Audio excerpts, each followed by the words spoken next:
जल संसाधन से लेकर मत्स्य विभाग तक भ्रष्टाचार की गंध फैला रखी है मंत्री तुलसी सिलावट ने। मुख्य सचिव इकबाल सिंह बैस के कलेक्टर बेटे अमनवीर द्वारा एसपी सैनी के निलंबन आदेश पर सिलावट ने लगाई रोक।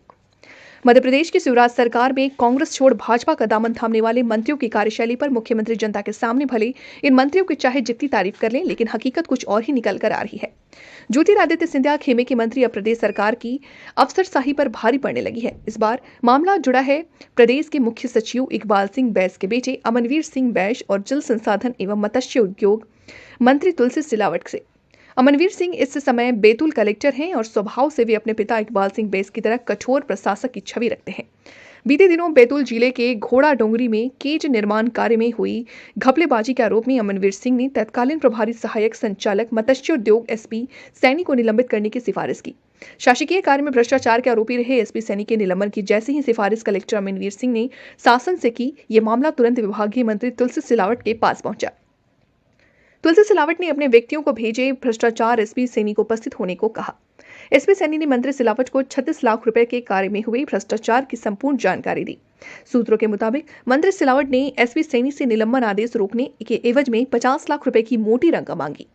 रकम मिलते ही सिलावट ने जिला कलेक्टर की अनुशंसा के बाद भी भ्रष्टाचारी सैनी के निलंबन की फाइल पर हस्ताक्षर नहीं किए और सैनी पूरे वजनदारी के साथ ऑफिस कार्य में लगे हुए हैं। तुलसी सिलावट का यह पहला मामला नहीं है। तुलसी सिलावट ने जल संसाधन मंत्री रहते हुए भी विभाग के वरिष्ठ अधिकारियों से ट्रांसफर पोस्टिंग के बदले लाखों करोड़ों रुपए बंदरवाट किया था। सिलावट की यह कारगुजारी बीते दिनों जनता के सामने आ चुकी है, सोशल मीडिया के माध्यम से आई है, लेकिन सिलावट ने अपने प्रभाव का उपयोग करते हुए मामले को अखबारों और टीवी चैनलों से दूर करवा दिया।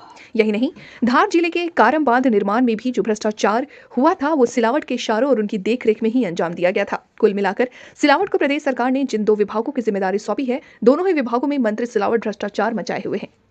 25 करोड़ से अधिक का किया था भ्रष्टाचार। सूत्रों के मुताबिक जल संसाधन विभाग के मंत्री तुलसी सिलावट और ईएनसी एमएस डाबर की लापरवाही से कारम बांध टूट गया। बांध टूटने से हजारों ग्रामीण परिवारों को अपना घर छोड़कर कई दिनों तक दूसरे स्थान पर रहना पड़ा। लेकिन प्रदेश सरकार द्वारा बांध निर्माण में हुए भ्रष्टाचार की जांच के लिए बनाई गई जांच समिति की रिपोर्ट को तुलसी सिलावट ने अपने पास दबा रखी है। सिलावट ने निर्माण कार्य करने वाली कंपनी से पिछले 25 करोड़ रुपए लिए, फिर शासकीय नियमों को अनदेखा करते हुए गलत ढंग से ब्लैक लिस्टेड कंपनी को कार्य का ठेका दिया। यही नहीं, जांच समिति की रिपोर्ट में भी कंपनी और मंत्री सिलावट को आरोपी बताया जा रहा है। यही कारण है कि समिति के अन्य सदस्यों के निर्णय का विरोध करते हुए सिलावट ने जांच रिपोर्ट अपने पास दबाकर रख ली है। इकबाल सिंह बैस हो चुका है एक और मंत्री का टशन। प्रदेश के मुख्य सचिव इकबाल सिंह बैस की कार्यशैली पर सिंधिया खेमे के एक अन्य मंत्री महेंद्र सिसोदिया ने पिछले दिनों एक कार्यक्रम में कड़ा विरोध किया था। उन्होंने इकबाल सिंह बैस को हिटलर करार दिया, लेकिन जैसे ही मामला तूल पकड़ने लगा तो मंत्री सिसोदिया ने अपने बयान के संदर्भ में ही बदल दिया और इकबाल सिंह बैस को बेहतर प्रशासक की संज्ञा दे दी।